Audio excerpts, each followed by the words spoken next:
Are you ready? I'm ready. There he is. He's ready. John Peckman Podcast, Connecticut Valley School of Music and Dance. Beautiful downtown Portland, Connecticut. Come over the bridge, go through set. Go through. Oh no, my front spiel is getting worse. All right. Yeah, I'm trying to think. I'm thinking that I got it, and I don't think I have it. Connecticut Valley School of Music and Dance. What do? We go over the bridge. We go through one set of lights, and we look left, and then here we are. My name's John Peckman. This is a podcast. We're on planet Earth. We're here with Mark Mercier. I'm very excited. I'm excited. I'm excited to be here. Good. Thank you for having me. I'm glad. Keyboard player. I almost said founding member of Max Creek, but then we talked about that. But anyway, Max Creek has been around for 51 years. That's crazy. 51 years. Wow. And you've been there for most of them. Most of them, yeah. Wow. Do you want to take us to your beginnings as much as you can, and then we'll get into the whole thing. But anyway, I'm sure most people know, if anybody's listening, Max Creek. I mean, you guys are like an absolute foundation of the Connecticut music scene for 51 years. I mean, for real. Yeah. It's been out there doing it. Something to be said for longevity, you know. Yeah. Longevity and talent are two entirely different things. But please. Oh, yeah. That's why you've been around for 51 years, because people stay away when you play. Because we have a good time, I think. That's That's fine. Yeah. So where did you grow up? I grew up in Maine. Oh, okay. In South Portland, Maine. Oh, wow. And my dad was a radio and TV broadcaster. Oh. So he was kind of used to being in front of the public. Nice. And this was in the infancy of television. I mean, he was first on the radio, and then TV. Oh, wow. Came in. So this is in the early 50s, late 40s. That must have been wild. He was like, I'm going to get into this because it's new. Yeah. Oh, yeah. I went to Emerson and, won the GI Bill. Wow. And he probably people are going, it's never going to television. Right, who's going to watch that? And you wind up with a TV, with a screen about that big, and a box about that big. Wow. But it took off. He was pretty much a celebrity in the central Maine area. Yeah, that's cool. That's cool. And went from station to station. And, of course, when you're a TV broadcaster, your days are limited. Because, you get a new management in there, and all of a sudden he has a different concept. And I see. You're in, you're out, he's in, and all this sort of stuff. So he went from station to station. But in the meantime, he was a musician. My grandmother was a singer in the Baptist church. Oh, wow. She had a beautiful voice. Yeah, that's cool. And so that was kind of genetically kind of passed down to the rest of us. Yeah. But in the family, we were required, my older brothers, my younger sister, and I were required to take 2 years of piano lessons. Good. From grade 4 through grade 6. Wow. And then if we wanted to continue it, we would. So, we bought several copies of Teaching Little Fingers to Play, John Thompson, and stuff like that. Took from Mrs. Shaw, who was a little neighborhood lady. And I just never stopped. That's cool. Yeah, my older brothers decided when they got into junior high school that... So is it when they did their time, they were like, I'm out. That's it. And you stuck with it? I stuck with it. Were you the only one of all your siblings? Yeah, pretty much. Wow. Pretty much. That's cool. My oldest brother, Pete, was a guitar player, and he was in the folk music scene. Okay. So that was back in the days we used to have hootenannies. That was the mid-'60s. That's what they say. Yeah. My older brother, Matthew, was a kind of a jazz pop guitar player. He was good. He was a musician of the family. Oh, wow. And it wasn't me. I was just kind of like the guy sitting there, playing, spinning wheel out of John Thompson. Yeah, right. So did they all do the piano and then went to guitar? Yes, and you're the one that stuck with it. I was the one that stuck with it, yeah. Wow. So, musically speaking, I was kind of like a little man on the totem pole as far as the family is concerned. Yeah, right. But it's interesting. My brother, older brother, went to New York City, and used to play in bars down in New York City, and he was absolutely fantastic. He was great. Everyone loved him. And I had the opportunity to go to University of Maine, and Gorham State Teachers College, which is now part of University of Maine, as a music teacher. Oh, cool. And I opted to go to Hart College of Music. Oh, okay. As an organ major. Oh, wow. In Hartford. Wow. Because I was drafted by my minister, Methodist Church, to play organ. Wow. Because I was the only one that knew how to play keyboards. Oh, right. Youth group. Right. So I decided to kind of pursue it. So that brought me to Hartford. And I really wanted to get the hell out of Maine. I really did. Really? I wanted to get out of the umbrella of my older brothers and kind of I guess. See if I could find something on my own. Yeah, right.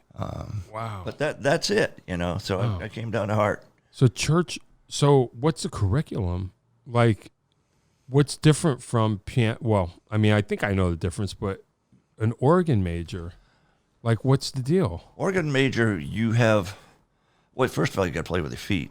Oh, okay. You know, All right, okay. and So and you really have to kind of like split your brain to the right hand, right foot, left foot. yeah. And at the same time, there's all this mechanical stuff that you have to deal with. Wow. Like pushing buttons and pushing pistons and Wow. turning pages and pulling Yeah. out the stop. Wow. And it's all hand position, because an organ, you can lean on the keys or you can press the keys. It's the same volume, you know. Oh, I see. So piano, Wow. you know, the Sure, velocity. you got to be velocity. there. Yeah. Yeah. So Wow. really, you learn how to move your hands to the most optimum Sure. way to make your to make next it work. move. Yeah. Yeah. Wow. And it's interesting because this is kind of like what brought me into the whole musicality situation. Because when I was playing piano, I learned how to play by ear at an early age, Sure. and so I could approximate all this stuff. Yeah. If I heard someone play a piece, I could play it back. Hey, that's cool. And it's very cool, but it makes you lazy. Oh, You know, it really does. And you know, for you to actually get down to see what does this chord consist of, or what happens here, you don't have it. But when I went to Hart, when you're playing organ, you have to decide what finger you're going to put on what note at what time. So you had to really take each piece apart by Bach. so it's a whole different. Oh man, yeah. Wow. But it really, you know, you get kind of drawn into that kicking and clawing, but it really helps you out. So what you're saying is your piano skills relate to organ skills. Yeah. How much? Not as much as you're saying, not as much as someone would think, in a way. Yeah, yeah. I mean, theory is theory, right? Theory is theory, yeah. But Whole different mechanical situation. The cool thing about the piano, of course, is you got the dynamics within the instrument. Yeah. You play loud, you play soft. Right, and organ is just... An organ is just, if you sustain, the only way to sustain is to actually, you know, take one note and like bleed it over into another one, and that's the only thing you got. But the organ is great. It's a great instrument. You know, you sit down at that thing and you have incredible amount of power. Is there power corrupts? It does. Absolutely. Wow, that's wild. So, all right. Organ. Yep. How many different kinds? So is there a standard the way they work? Like you're talking church organ? Okay. Is there a standard? There kind of is. Okay. I learned on a Hammond C3. Oh, wow. Okay. And I had no idea what a Hammond C3 was back then. I just knew it as a church organ. Oh, wow. And, you know, probably would be worth quite a bit of money these days. Yeah, but back yeah, then, you know, you wanted to go over to a pipe organ, because a pipe organ is just That's the big boy instrument. Oh, yeah. And not only that, it's this big machine. Yeah. You know. Sure. And it's just all these little solenoids. And the stops are set up the same, is what I'm saying. Yeah. Like from organ to organ. So there is a standard. There is a standard. Okay. Yeah. Okay. Yeah. That's kind of cool. Yeah. But the neat thing about the organ was, I mean, this is before MIDI. You have like multiple keyboards on the organ. So you have like Sure. the bottom keyboard, the middle keyboard, and you can kind of tie them together with what they call couplers. Oh. So you can play the middle keyboard from the bottom keyboard. Right. Or Okay. play all three keyboards, and then you push a button and it changes the stops. So all of a sudden you have a whole different. So the whole thing is just a performance. Yeah. Like you got to remember where you are. But this was pre-MIDI. Wow. So this was like MIDI in the early stages. Sure. Right. Yeah. To A two couple things. keyboards together. Yeah. Wow. That's a whole different thing from everything. It's great. Got to remember. Were you ever coupled when you were supposed to be uncoupled? Like it's the whole thing's a performance, right? Oh yeah. So you just. Oh yeah. When I get to this part, they're coupled, and I got to remember to. Wow. Yeah. And there's been times, you know, when you play quietly during a funeral service, and you have what they call toe studs, you know, which are buttons that you push with your foot, and you push the wrong one, and all of a sudden you have full organ. It's just like, oh yeah, done that. Did you ever wake the dead? Oh yeah. Wow. Yeah. That's wild. Yeah. So organ major, so then what? So you're like, is this going to be my thing, or rock and roll? You know what? I went through 7 years of college. I mean, basically 6. I went through 5 years, and then took 2 extra years to get the hell out because I just kept flunking music history. Oh, wow. So yeah, to get the degree, I had to go back and get this course. Man. So when I got out, I was I worked at St. Joseph College, which is now University of St. Joseph. Okay. And in the cafeteria, washing pots, and that's how I fed myself for 4 years. Sure. And so I used to play during lunch for the nuns. Wow. And there was a nun there who was Irish, and her brother was opening up an Irish bar on Prospect Avenue, St. Patty's Day. So they needed someone to play piano for Irish music on their first crazy. St. Patty's Day. So I went in and I was playing St. Patty's Day. And, playing Irish Eyes and Tura Lura Lura and stuff like that. Sure. The little old lady came up to me and said, you got to get these people going. Give me the microphone. And she kept this whole sing-along thing going on. See, even nuns are trying to run the show. Well, yeah, and we Free bird. Yeah. Well, we sat down for a beer in the middle, and she says, I'm a nun. I'm the principal of a high school, and I want you to be the music teacher in this high school. Perfect. Right there, Wow. So for 5 years. So you always played piano. You still had a hand. Yeah. No pun intended. Yeah, so it's kind of a hand, a couple of them. Yeah. And so I taught for 5 years at Laurelton Hall down in Milford. Oh, wow. That's That's cool. as a music teacher. Wow. Left there to tour full time with Max Creek. Okay. We were full time. So in there, somewhere, your rock and roll life starts. Yeah. How'd that happen? John Ryder was my roommate. Okay. He was the first person I met when I came down to the University of Hartford. Okay. And 3 years into it, he and Dave and Dave's friend Bob founded this band with a Cordovox player named Kenny. Okay, so what's a Cordovox? You Cordovox guys are is talking about like that. an accordion thing. Accordion that sounds like an organ. Yeah. Oh, wow. Okay. All right. Okay. Yeah, it is. It's Is it related to the Gitorgan? Remember you ever hear of that? no, I've never heard of that. Wow. Okay. So it's like right on, like rock and roll, accordion still hanging on. yeah, kind like, of hey, there's still that little lady of Spain element to the whole situation. So the three of them, or the four of them actually formed a group, and they used to play this place in Enfield called Shaker Park, which is strip joint, Oh, nice. and they would play in between the strippers. Yeah. And Not a bad place to be in between strippers. Yeah. And Kenny, the Cordovox player, decided he was on to bigger and better things. So it was just those three. And So he couldn't even get action at the strip joint with that Cordovox. He's like, I'm out. You better off hanging out with nuns who've gotten a job. I think when you're an accordion player, yeah, I know it. It's like the next best thing is to be like a trombone player or something. Right. But nothing against trombone players. Sorry. No, I know. But at any rate, so the three of them started to play. Their first gig was at this place in Washington, Mass. Called Mapleview Ballroom, and it was owned by Arlo Guthrie. Oh, wow. And so they played there, and This would have been what year? so 1971. Okay. Yeah. Right. And it came down to the Rocking Horse in Hartford, and they started to play a weekly gig there. Oh. And I used to go and hear the band Yeah. and dance to Max Creek Oh. before and I wanted to be in this band more than anything else in the world. It was just great. Wow. Fantastic. That's cool. What were they doing? They were doing some Crosby, Stills and Nash and some Jonathan Edwards. Yeah. A couple of original tunes. Yeah. They really weren't doing that much dead. Okay. They did a little band, And yeah. Yeah, Sure. You heard yourself in there. Yeah, and they did some Creedence. Oh, nice. And all the stuff in the early 70s, it was, folk music was a huge element of rock and roll back then. It's just great. And so we used to go down and dance to these guys, and I just thought it was the best thing in the world. Wow. And I just wanted to be part of it. Well, guitar player Dave got appendicitis. His parents were Christian Scientists. Oh, no. So they didn't believe in taking him to the hospital until Right. his appendix burst, and then they finally relented. But in the meantime, they had a couple of gigs. And John knew that I knew the music, so I came down during Christmas break and practiced so that they could fulfill a couple of gigs. Sure. And I just never left. Nice. So this is about a year and a half into it. And so he came back and was like, I'm better. And you're like, oh, wow. Yeah. And all of a sudden they had a keyboard player. Wow. Yeah. That's heavy. And you're teaching the whole time during this, or Yeah. when? Okay, so you're kind of doing it all, Yeah. coming up to make that scene, Yeah. and then what happens then? When does it start to become the Max Creek that we recognize? It was a Max Creek that we all recognized back then. Okay, 1972, 73. what makes it Max Creek to you? Just curious. It is. It's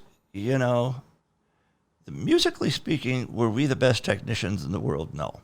Are we still? No. So what? But there's still this communal aspect to the whole situation where people kind of like tune into, I shouldn't say tune into the party because it's not necessarily a party. Right. But they tune into the scene communally. I was just going to say, yeah, you're saying it's a community. Oh, it sure is. Yeah. So that's day one. Yeah. That's the thing. Absolutely. Cool.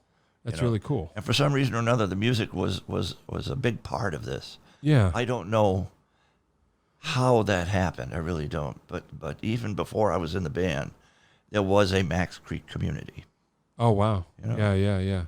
And so it's not like us and them, like we're showbiz, we're the band playing to you. It's like a thing. It was all part of the whole situation. Yeah. Was that community, because, was it modeled on, is it a Grateful Dead?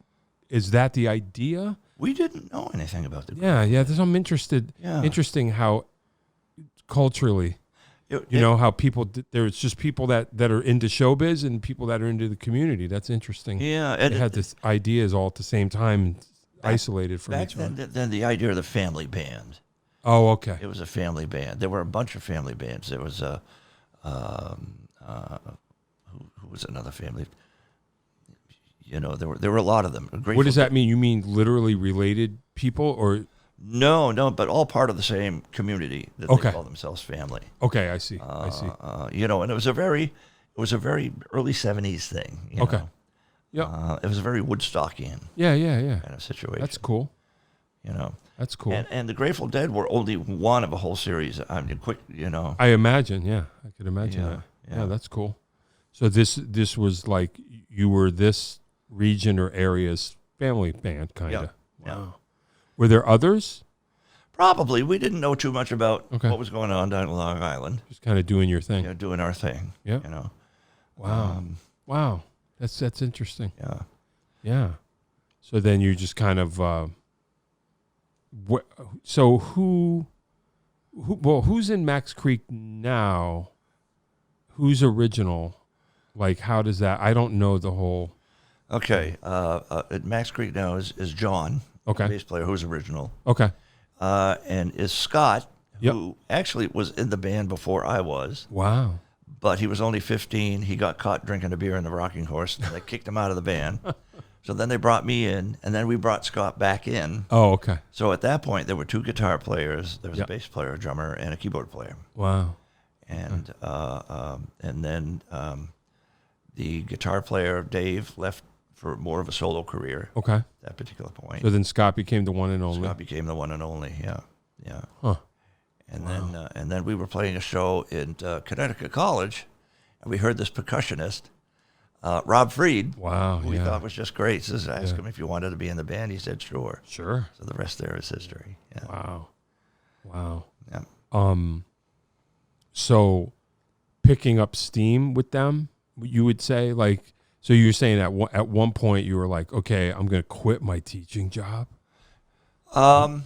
Yeah. This was probably 10 years after the band was founded. Okay. And I only taught for 5 years, 5 of those years. Okay. And so at that point, we were starting to play in places like North Carolina, South Carolina, Virginia. We had a big contingency in Virginia, upstate New York. And we had a truck, we had a PA, and we would just drive around and play. Yeah. And so we did that full time after 1982. Wow. So I quit to join the band full time. Wow. Okay. So that's when you're like, now we're rolling. Yeah. Now we're just doing it. Yeah. Wow, that's great. Yeah. That's really cool. And that lasted about 10 years. Really? Yeah. What, that? And then what? And then what Scott's wife was having twins, and Scott decided he better quit. And get a full-time job. This is like around, around 92. 92. Wow. Yeah. Okay. So he got a job at Meditech outside of Boston. Okay. As a software guy. Okay. And he was going to quit the band. And I never really, for some reason or another, never really fully believed that we were all done. Yeah, right. Yeah. And I went to work for TSS, Technical Support Services, which was a sound company back then. Okay. as a salesperson. And you know what? That was pretty fortuitous because I learned about sound systems. Yeah, right. You know. Huh. But it didn't break the band up. No, it never did. You know, all of a sudden we would get an offer for a show. Let's do this show like at Mad Murphy's. Or something Yeah. Okay, so Scott would come down and play it. And it was kind of a gradual thing that over a year and a half we got back into it. Yeah. Wow. That's funny. Yeah. But going at it through that whole other time, just like building the thing. So it was like a slow build. Yeah. It's kind of like doing things here, doing things there. Yeah. Then all of a sudden it starts to happen. Yeah. Start to piece it together. I don't know why we were still together. Everyone's got an ego, and a lot of bands break up because different people have different concepts of what the band should be. You get disagreements. You get loggerheads with other people. Yeah. So it's like, oh, no, I'm out of here. George Harrison, well, I guess I'll see you around the clubs. Yeah, right. We'll just get clapped in it. Just get clapped. But we never even thought about breaking up. Wow. No, that never entered our heads. Yeah. We loved it too much. I can't say that it wasn't a party scene. Sure. You know, it was as much social as it was musical. Yeah. And I could say sometimes the music took backseat to the social aspect of the whole situation. Oh, well. It was the 80s. Yeah, right. Well, as long as everybody's... At the 80s. Yeah, sure. Yep. So.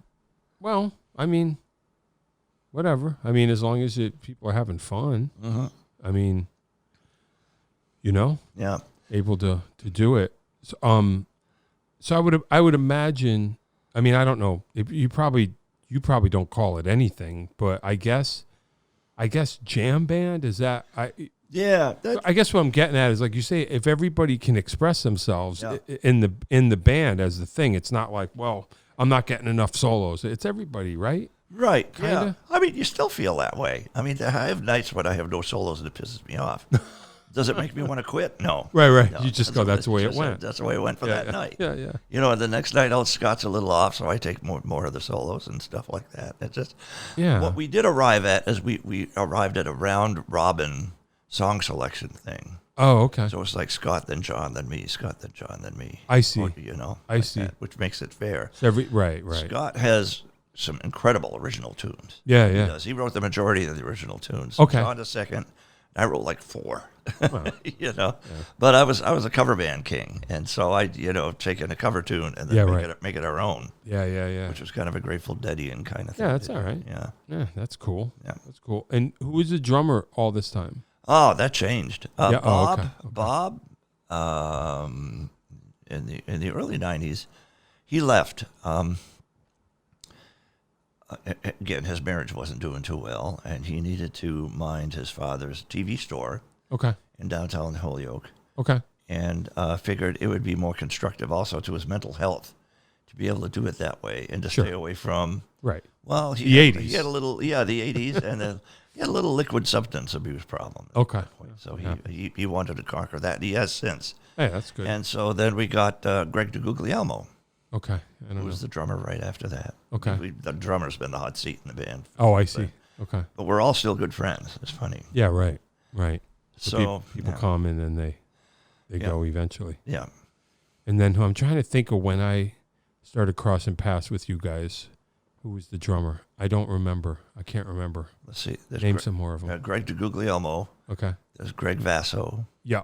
I know Greg. Yeah, right after Greg Vasso, there was, I think Scott Alshouse was right after Greg Vasso.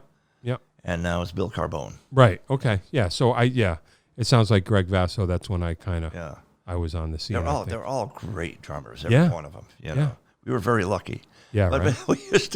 we used to hold auditions for drummers. When one would quit, it's like all of a sudden we would have an audition in downtown Providence. 2 hours before a gig, it's like, okay, show up, play a song with us, and then play some of the night. Whoa. With us, and people would show up. I think we had I don't know who it was. Maybe his name or something. The drummer from Hothead Slater showed up, with 4 toms and double sticks and sure, and fire and cymbals all over the place. Yeah. And then other people and Eamon, who Eamon Cronin, who was Riders on the Storm, applied for the drummer job too. Wow, yeah. So we had a whole bunch of people. Yeah, that's cool. Yeah. I know, that's funny. I can't, what was the name of his band? Eamon was Riders on the Storm, but his other band was Midnight Sun. Midnight Sun. Yeah. I remember, I don't remember why. I can't recall exactly, but I did way back in the day open for Midnight Sun in Providence and really being impressed with Eamon's drumming. It was just different. He's a powerhouse drummer. Yeah, I don't remember what it was, but I do remember, because it was a long time ago, but I remember being changed. Like I was just like, wow, okay. And then later, he wasn't a drummer as much, once Ryder started. Yeah. And I was like, I remember hearing him play drums, and it made me kind of like reevaluate what I was doing. He was one of the few drummers that could actually sing while he played drums. Yeah, there you go. Not too many can do that. Yeah, that's cool. Kind of like a Lee Von Helm kind of thing. Yeah. But Eamon is still a great musician. Yeah. We just saw him this past weekend. Oh, yeah? Yeah. That's cool. So it's been a very, very long, strange ride. Yeah. But still, even after 51 years, I can't imagine not doing this any more than I can imagine not having like two arms. Yeah, right. Well, that's cool, though. That's the way, I guess, that's what we all wish for, some kind of continuity with people that you enjoy being with. You got to be careful what you wish for. During a radio interview, and it was at Tufts University. They said, "What do you want to happen to Max Creek in the future?" They said, and I said, "Well, I don't necessarily want to become rich and famous, but it would be nice to be able to play for a long time and have people still come out and hear you and appreciate you." Sure. And now I've changed that. I sure would like to be rich and famous too.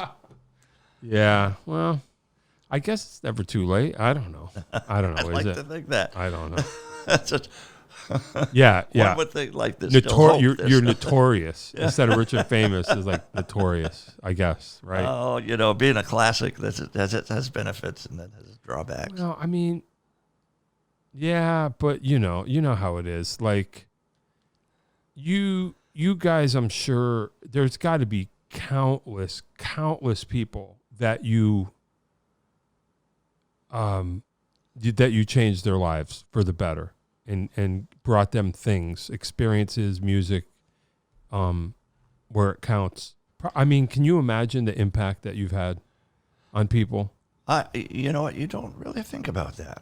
Well, you should. I mean, a lot of people come up and say, I heard you guys and it really made me want to play or it made me want to do this or that. Yeah.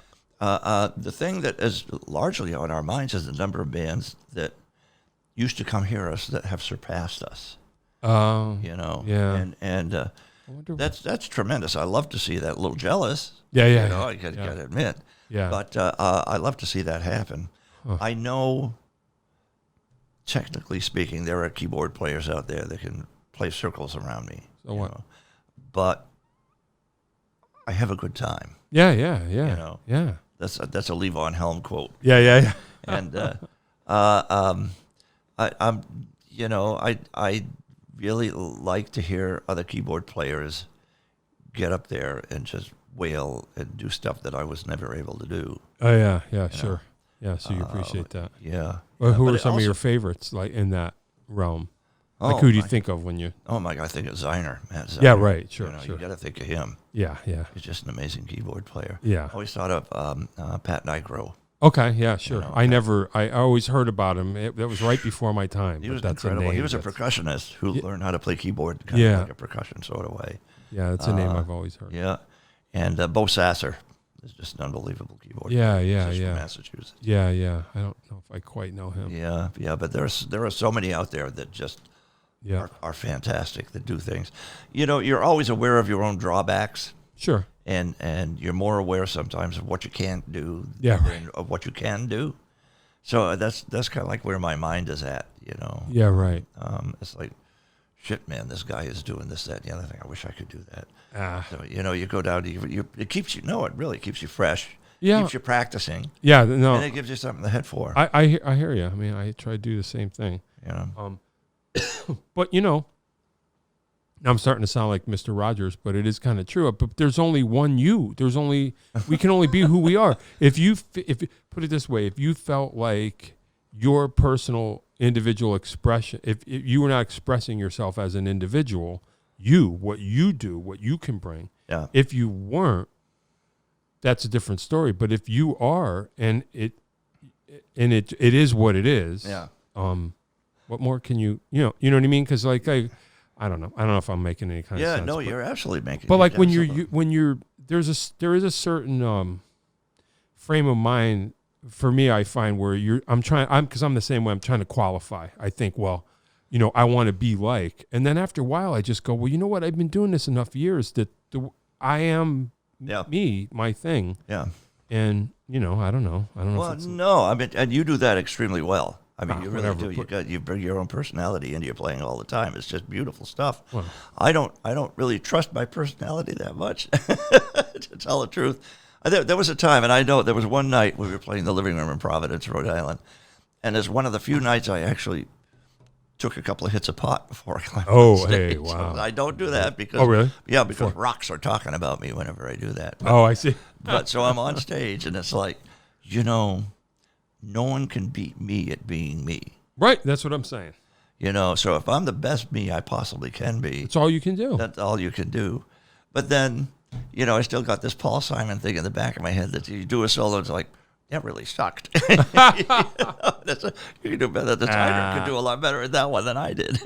Well, like you say, that's what keeps us getting in the ring again. Oh, yeah. Because I'm the same way. I mean, like I don't know how often you're playing. I'm not playing nearly as much as I used to, and there's what this is like. There's nothing worse. You're only as good as your last gig. Yeah. So like, if I did the last gig and I wasn't as good as I thought I should be, it bothers me until I can get back in the ring and prove to myself like, no, you're still okay. Yeah. But like, if you don't get that chance, and for me, those chances become, and I'm beating up on myself for, however long. Yeah, and there's the other thing that one way you get better is by playing with musicians who are better than you. Yeah, definitely. Yeah, for sure. And of course that puts me in it's kind of ironic because it puts you in the position where you're not going to kind of match up, but you're gonna give it your best shot. Yeah, but I don't know about you though. I sometimes see, this is weird, but I kind of dig hearing people on the edge of their ability sometimes. Yeah. It's more exciting than somebody who kind of is holding all the cards and just kind of, spewing it out. Yeah. You got to wonder, like, I wonder if in your audience, in your scene, if that's what people are responding to, right? Because that's your whole thing is, it's not like you're slick and just going, hey, listen, I'm going to impress you by, I'm just going to throw out all my things and you're just going to think I'm awesome and that's it. Because you're like making it. You're making the thing in front of them. You're on the edge of you're using everything you have to make it happen. That's exciting. Not only that, it puts you in places that you really wouldn't be able to go on your own. Right. In other words, I hear myself doing a solo. It's like, I didn't know I was capable of doing that. I had no idea. Because you're in that moment. You're in the moment. Yeah. Hey, look, and that's a beautiful thing. That's all. Yeah. And then you're trying to replicate it, and of course you can't. No. I don't think I'll ever play the solo that well again. But that's probably why people over decades, because they know that like when they show up, they're gonna try and make something happen, and then when it does happen, it's beautiful and just there, custom, this moment. And there's a lot more to music, and particularly when you have the communal aspect of the whole situation than playing notes. Right. It really is. Than being able to play a huge amount of licks. I mean, you have to make it all matter. Right. Right. Yeah, definitely. No, I agree 100%. Yeah. Wow. That's wild. So you don't consider it, all right, well, you know what? So after 93, you don't consider it a full-time proposition after that. Is that what you were more or less? It always was. But then it just kind of creeping back. Yeah, creeping back. Yeah. That's cool. Yeah, and the funny thing is that we did this gig at Merrimack College, and I can't remember when it was. It was like late 90s. And Pretty Polly was an agency out of Boston, and they booked us there, and Ari, who was an agent there, comes up to me during the break and says, "You guys amaze me," says, "every time I think you're down and out, there you are again." So it's sort of like the proverbial phoenix that continues to rise from the ashes. Yeah. And that's kind of like where we're at. Well, It is. it's not a bad thing. No. I mean, you're in one piece. You're okay. Well, also, we're not trying to relive our greatest hits. Right. Where every gig is new. Right. Everything is, and it's fresh. And there's always new things going on. What more can you ask for? So yeah, and in a way, it's been really cool not to have, like, an American Pie that we have to play every fucking show. Right. Right. And that's what people come to hear. If I were Don McLean, I would never play it. Can you imagine? He doesn't. He hates it. Really? Oh, I can blame him. Yeah. But we don't have that. We're not shackled by that. Yeah. And so every time we bring an original tune in, everyone is like, "Oh, something new. All right." Yeah. Right. Well, that's cool. I mean, they're still tuned in. People are still tuned in. Yeah. Yeah. Not by the thousands, but they're tuned. Well, by the thousands. It's all right. Why not? We're doing okay. Hey, community's a community. Yeah. You know Jim Chapdelaine, right? Oh yeah. The story he tells, he was, I don't know, playing a gig somewhere. American Pie, they kept bugging him. American Pie. Fine. Long time ago, this will be the day that I die. That's it. Just fill in the blanks. Reader's Digest version. Yeah.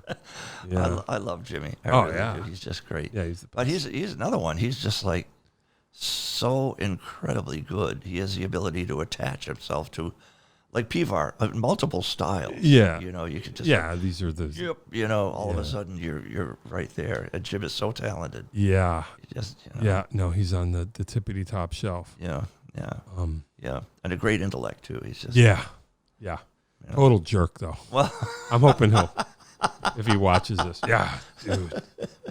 He actually, when we took one of our vinyl albums and we released it on CD, and we brought the tapes to his studio. Yeah. And of course we were rolling the tapes, and oxide is flying off. Stuff like that. He says, "We got one take with this thing," so we did it. And he was the one that helped us actually put that on CD. Oh, that's cool. He has the Drink the Stars album. It was a live album. Oh, all right, cool. Yeah. Cool. Yeah, no, I mean, Jim's the best. I can't say enough good things about him. I think of him every time I hear the Channel 30 news theme. It's just Yeah. Yeah, totally. So talk about, because you were saying that you just did Camp Creek this weekend. Yep. When did that start? How did that start? What's that all about? Oh, Lordy. Yeah, I'm just curious. Okay. We had a friend of ours, Ken Caddick, and we used to be tied in pretty closely with Fredlock Stereo, which was really a huge, cutting-edge stereo company. Sure. And they had 2 or 3 or 4 stores in Connecticut. Okay. But they were like top-of-the-line stuff, and it was just beautiful stuff. And Kenny used to work at Fredlock's studio. Okay. And so that's how we got locked into Kenny. Huh. And Kenny had 2 friends, the Cushmans, Bill and Marcy Cushman, whose parents had an estate in Narragansett, Rhode Island, on the ocean front. They used to do what they call the Narragansett blowouts. Okay. Which is people would come, we would play, they'd set up tents on the ocean front. Sure. They wouldn't have to drive home because no one really wanted to be on the road after they've been out doing whatever they do. Sure, and then high tide comes in and all suddenly. That's all. Yeah. And so that's the camp, the whole camp out thing started there.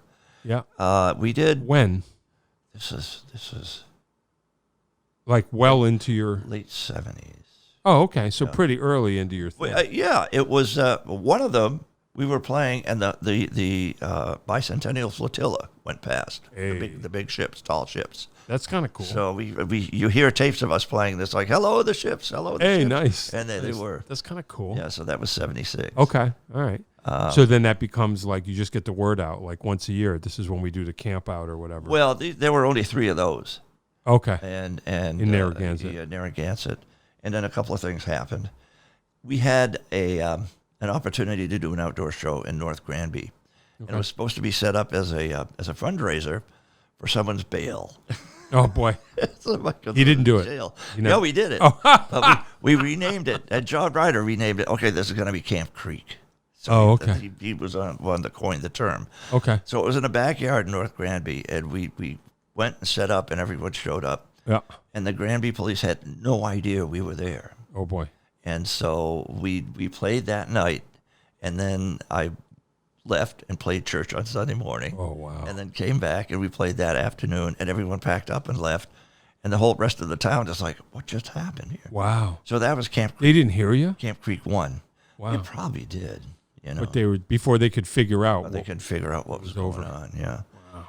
And later that summer, we went and invaded this party that was an already established party in Bowdenham, Maine. Okay. And we dubbed that Camp Creek 2 Okay. in the same summer. Yeah. So we went up, and we called it Camp Creek 2 because we wanted to pull up the Connecticut crowd. So the thing was, like you say, just do an overnight. Yeah. So that people camp and see whatever, 2 shows or right. however. So we did 3 of those, I believe. They were crazy. They were absolutely, the Maine people are out of their minds. Oh, really? Oh, yeah. Huh. It was good thing you got out. No. I'm kind of sorry I did. Boy. Because it's happening up there now. Yeah. But we did 3 of the Bowdenham Camp Creeks. We played in this hay barn, which is a barn that is like has an end to it, but as you go down towards the end of the barn, the sides disappear, the roof disappears, and they would bring cows into it. I see. So the whole place was covered with cow manure, dried cow manure. So people would dance. There'd be clouds of cow manure coming up. Yeah, that's got to be good for you. Oh, yeah, it was great. That's why I talk the way I do now. Yeah, cow dung dust. Yeah, but they were so much fun. And we have pictures. The barn was packed. Wow. It was great. Wow. So we did 3 of those, and then we kind of rested easy on Camp Creek for a while, and I wanted to resurrect it. So we got in touch with the Arrowhead Branch in Parksville, New York. Okay. Through Eamon. Oh, all right. And we went and did 2 Camp Creeks there with Kenny Aronson from You're like, this is going to be our thing now. Yeah, but it didn't turn out the way. The second one was managed by David Graham, Bill Graham's son. Okay. And he had his eye on greater things than Max Creek. Oh. He was just breaking the Spin Doctors back then. Okay. Blues Traveler. Yep. So we only did 2 of those, and then we went various places. Escaheg, Rhode Island. Went Woodstock, Connecticut. Did a couple of those. Okay. And then we finally, through Eamon again, landed at the Indian Lookout Country Club in upstate New York. Right. Yeah. So, and we did, I think, 12. Oh, wow. Okay. I have a list somewhere. Yeah. I did at least one of those. Yeah. But I mean, this is the whole concept of the camp out thing. The original concept was because we didn't want people to go anywhere. Right. We wanted them to be able to stay. Right. Without having to jeopardize themselves by getting a DWI on the way home. Right. That. And so then by the time it's over, everybody's chilled out, and now you can kind of. And of course, people would be like, I mean, there would be in an alternate state of mind. Sure. Shall we say? Sure. And for them to drive. Right. Wouldn't be a good idea. So it was a safety concern. That was part of the concern. Well, no, that's cool. But I mean, then everybody, you could just go nuts because you're not going anywhere for another day, so you can enjoy yourself. Right. And the other part of the whole situation was you create a community that way. Yeah. And I don't know, one aspect created the other. Who's to say? Yeah. But that's where the whole situation started. Wow. That's cool. And you said you just did one this weekend. This weekend, 30th one. Yeah. Was it cool? Very cool. Wow. Yeah. Are they getting bigger, or are they just kind of? No, they're kind of like. So you know what to expect. Yeah. That's cool. Yeah, our biggest one was in Johannesburg, New York, and it was in the thousands of people. Yeah. And it was a lot of fun, but it gets hard to handle at that particular point. Oh, really? Yeah. How so? Well, I mean, you have to have a security detail that really is on top of the whole situation while understanding. Yeah. Where these people are coming from. Yeah. Yeah. And more so than in the past? Well, yeah. I mean, people, I'll put it this way, okay? Yeah. People who trip these days don't do it for enlightenment like we used to. I see. We used to do it because it just opened up whole worlds for you. That's a Woodstock generation. It's like, oh my God, everything is beautiful. You're not just trying to get wrecked. Yeah, and now people trip because it's like, oh, I want to go as far out there as I possibly can. I see. Yeah. It's a whole different mindset. And you want to get as screwed up as you can. Yeah. And it's kind of too bad, because the influx of hard drugs really has made inroads into the whole situation. I see. Huh. All right. So you got to keep everything cool. You try. you try. Yep. But what's nice is that at least this past weekend, I could go around to the campsites and know almost 100% of the people there. Hey, that's cool. That's pretty cool. Yeah, and there were over 1,000 people there, and it's like, hey, Kenny, hey, Yeah. Is there have you gone through generations? You think they're bringing their grandchildren? Yeah. Well, there you go. No, that's kind of good. Yeah. Yeah. And people come. It's funny. I have a friend of mine that I met at a party in Simsbury, and she was in high school. And it's like, I remember meeting her, and we were doing a deck party. Yeah. It was on the back. And she left and had 3 kids and came back. Yeah, right. Yeah. And now she was at the that show happens. this weekend. Oh, yeah. Yeah. Even I found that, people just raise their kids, and then when their kids are old enough, they kind of filter back in. Yeah. And sometimes I think they want to bring them back into it because it represents such a warm communal feeling that you don't get anywhere else in life. Yeah. See, that's what I say. That's what you got. That's what you did for people. When you add up all those thousands of people, who cares how good your solo was? You see what you did? I wish they would all buy albums. But and I like it. It's like Camp Creek, and I always liken it. But there are so many gigs you like in this too. It's like you can go to Australia, but there's nothing like coming home for Christmas. Right. Or Thanksgiving. Right. Sure. And then being with the family and cut the turkey up sitting around the table. Yeah. And that's what Camp Creek is. Yeah. It's a giant turkey is what you're saying. Yes, sir. Yeah. Hey, that's cool. You give people a home. Yeah. Yeah. Yeah. Hey, doesn't sound too bad. It's wild. And so you were church organist the whole time? The whole time. Wow. Yeah. I played this. So your education did pay off? Well, to a certain extent, you followed through. I followed through. I played this little Episcopal church in downtown Hartford for 30 years. Wow. And then left, and I was like part-time here and there. And now I'm full-time in Simsbury. Wow. So I play pipe organ, have 4 choirs. Wow. And does that, I'm sure there's overlap, but do you think that some people in that community that know you as a church organist have no idea that you're the Max Creek guy? Like the people at this place do. Okay. All right. And that's kind of cool. And they're totally understanding about this. Like, if I come in, I no longer come in, bleary eyed after Friday night or Saturday night or something like that, because I try and be as good as I can. Yeah. But if I have a late night or something like that, they totally understand. Yeah. Does I meant to ask this before. Does the organ thing cross over at all? Yeah. Oh, wow. In what way? Well, the aesthetic is the same. Yeah.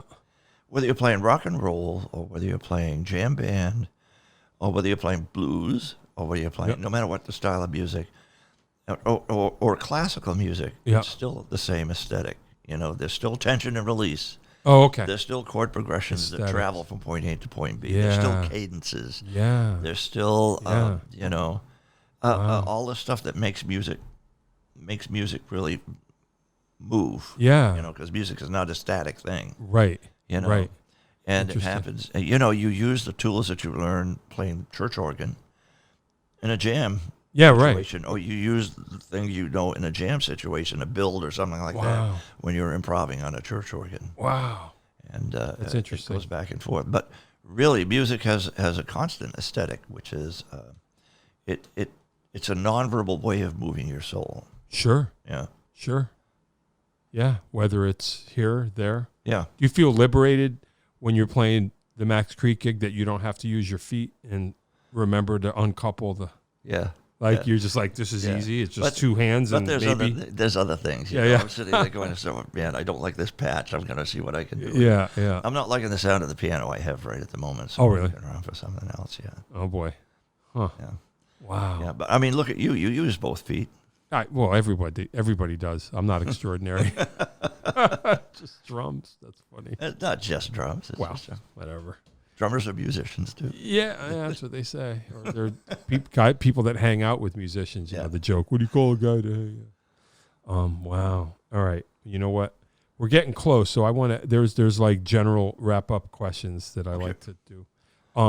Are you a consistent practicer of your instrument? No. Okay. More so now than before. Yeah. Because I know and realize what I don't know. So now I gotta. It's like I'm really, if I play a gig with like Hallie or something like that, stuff I need to learn. Yeah. Or would you just be like me and just don't learn them? No, I can't do that. I know. You can't. Do you, Desert Island albums, a handful of albums that you would take with you to the fabled Desert Island forever. Yeah. Desert Island, Terrapin Station. Okay. Waiting for Columbus. Yeah, sure. Anything by Dr. John. Yeah. The band Rock of Ages. Sure, love that record. What else? Joni Mitchell. Yeah. Anything. Hissing of Summer. Oh, nice. Okay. Yeah. Yeah. I think that thing that she did at the Newport Folk Festival it's was crazy. outstanding. Yeah. It was great. I don't know if you agree. Sometimes, I guess you could say this is true of anything, but there are some times like that, moments like that, where you realize, in spite of what you might think, in some ways, we live in the best of times. Yes, we do. You know what I mean? Like, you're just like, I can't believe this is happening. Yeah. I'm glad to be here to see this. Yeah. As opposed to what we're usually, or at least me most of the time, going, man, I wish I wasn't seeing any of this. But something like that. Yeah. Gee whiz. Yeah, and there's a lot of other albums too. I mean, I just sure. No, just curious. I'm a big fan of Florence and the Machine. Oh wow, Yeah. cool. Yeah, my daughter likes them. Nice. And just a whole bunch of stuff. Do you kind of an oddball question? Garth Hudson. Yep. Organist. Yep. Right? Yes. Yeah. Interesting. Yeah, he was, and Garth was. Like, do you see a parallel, a kinship in his approach? To a certain extent, Garth was a little more outside than I allow myself to be. He just outside of everything. And he was, and I remember we were playing at the I can't remember the name of the theater, Worcester, Massachusetts, and we were opening air for him, and I asked him how he liked his keyboard. I think it was a Roland or something like that. He said, "Well, tonight I liked it."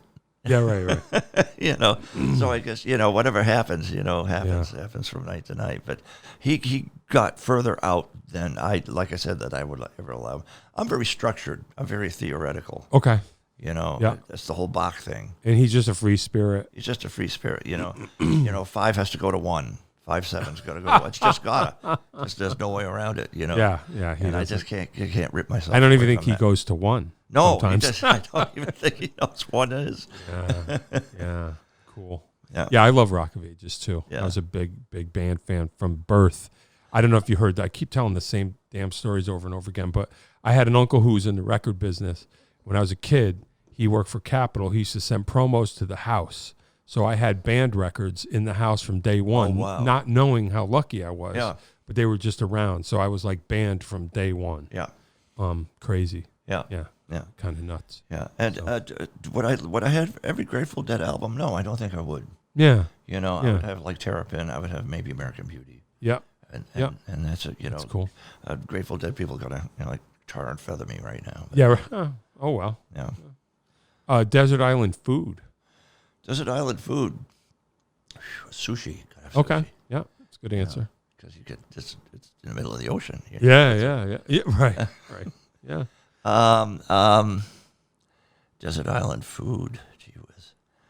I don't know why I find that interesting. Yeah. Not too much sweet. Yeah. I gotta have something crunchy all the time. Yeah. If I'm writing music or I'm doing anything in front of the computer, I gotta crunch on something. I keep a bag of pretzels beside me. Yeah. What other desert island food? My favorite food? Oh, I don't know. Chicken marsala. I love chicken marsala. Sure. Yep. Gotta love it. Yep. Cool. If you could think of one or a few mind-blowing musical shows that you attended that blew your mind, that were like, that you'll never forget, unforgettable musical experience. Grateful Dead, Augusta Civic Center. Okay. They did, I think, 2 or 3 of those shows. I don't know. This is the first one with Brent. Okay. And it was an incredible show. Wow. Just amazing show. Would have been what year? I don't know I don't history remember. that well. Yeah. Me neither. Okay. What great musical events? I saw Ray Charles Yeah. in Warwick, the Warwick Music Theater. That was great. Yeah. Mind blowing. I'd have to really think about it. Yeah. You know. Just curious. Yeah. Just try to hit on things to kind of define a little bit. I saw Dr. John in Boston. Wow. But Dr. John, it's like Ray Charles. They used to construct their shows. Okay. So it was like this is the set list. This is what I'm going to do. I'm going to get up here. Yeah. I'm going to dance here. The trombone player is going to do this Sure. here. And you could tell that it wasn't really, Oh, yeah. a mind-blowing show. Oh, you know what? The Muni used to put on shows. Yep. Steve McKay at the Muni. And there was a African band called Samba and Go from Western Zaire. Huh. And they were absolutely spectacular. Wow. Not to mention the what's that New Orleans horn band they used to have there all the time? They were Dirty Dozen? Dirty Dozen Brass Yeah. Band. Yeah. We had them at Camp Creek. Oh, nice. Hey, that's cool. Yeah. Yeah, I saw them at Toads once back in Yeah. the day. Yeah. That was wild. Yeah. I have never seen the Stones. Yeah, me neither. No. I don't think I have any desire to. I don't know. Not now. Yeah. At least. Yeah. Yeah. Interesting. All right, cool. Anything else that you want to touch on in our last moments that we didn't talk about that you're going to go, damn, why didn't I? Oh, probably. Yeah. Well, you can always come back. Well, I appreciate you having me here. Oh, yeah. No, I mean, I want to get the story told. Yeah. We're We're just doing the best we can. Yeah. We're all up there. What's next? And for good or ill, we're just going to keep going. What's next? Yeah. We have some shows booked. Okay. I have some side project shows booked here and there. Cool. I am playing with a couple of really good musicians in the area. Okay. Cool. Tim McDonald and people like that. Yeah. He was just outstanding. Yeah. Have some church music planned. Have a great Christmas Eve service planned. Hey, that's cool. Yeah, for that's cool. lessons and carols, man. It's all about lessons and carols. Wow. That's kind of cool. It is very cool. Yeah. And with church music, you have an audience that you don't have to win them over. Right. They're already there. Yeah. That's funny. Yeah. Can you imagine there would be people that's so keyed into church music that they're making requests? Like, is there a free bird of church organ music? Oh, really? Yeah. The Vidor Fifth Symphony finale. Yeah, that's the yeah. So how does someone yell out for that? Yeah, Vidor, play some Vidor. No, what? Imagine. Kind of like. And you're like, so this is what you tried to escape with Max Creek. You're like, oh, okay, here we go. I got to do this. The funny thing is, I don't know it. It's a really hard piece. Oh, really? So I'm gonna have to one of these days actually sit down and learn how to play it. But it's all right. So it's like the American Pie of church organ. It music. is. Hey, that's pretty cool though. So you actually used. So were your parents happy? 2 years of piano. You followed it through all the way. They were very unhappy. Why? Because they wanted me to learn how to play jazz. Oh, but they said, "Come on, learn some jazz." Because they were big Mel Torme guys. Oh, okay. So to them, that was real. Yeah, and Ella Fitzgerald and stuff. They weren't impressed with church music. Well, church music was okay. They were not impressed with Max Creek. Sure. Well, that's the whole diatonic. Point. If your parents are impressed, you're not doing it right, right? Yeah, but Max Creek was just like a step down the step ladder, because we played a lot of tonic. It was very diatonic music. Oh, I see. Sure. It's not very complex musically speaking. And right. Jazz is like here's this substitution here that goes to this substitution. Sure. This is why the mind of Matt Ziner is just like a constant. Yeah. Something just amazes me. Yeah, I know. No, he's an amazing cat. Yeah. No doubt. All right. I'm going to press the button. Okay. I really appreciate you being here. It's meaningful. Thank you so much. And I hope everybody appreciates hearing your story like I did, because we don't get the chance to ever talk this much, so it's worth it. And I appreciate playing with you. I mean, I have to say, it's just always inspirational to sit next to you while you're playing drums. Whatever you say. If you say so, and ditto, likewise, that's cool. And we got something coming up in a while. Yes, we do. Playing with Hallie. Yeah. All right. Yeah, that's going to be fun. Well, I'll see you there. All right. You know what I mean? I'm going to press the button. Don't get scared. All right, you ready? Yep. All right. Thank you. Mark Mercier was here. I appreciate it. You didn't have to come too far, did you? You didn't come too far. No? I can't hear you. What? Oh, never mind. Okay, never mind. Sorry. All right. John Peckman Podcast, Connecticut Valley School of Music and Dance, beautiful downtown Portland, Connecticut. Like and subscribe if you're watching on YouTube. Thanks a lot. We'll see you later, kids. Mark was here. Drive safe. Thanks. Why do I say drive safe? No one's at home. Everyone should. All right. That is all.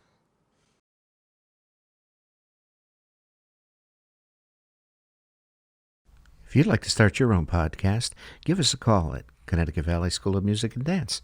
Our professionally designed podcast space is here for all your recording needs.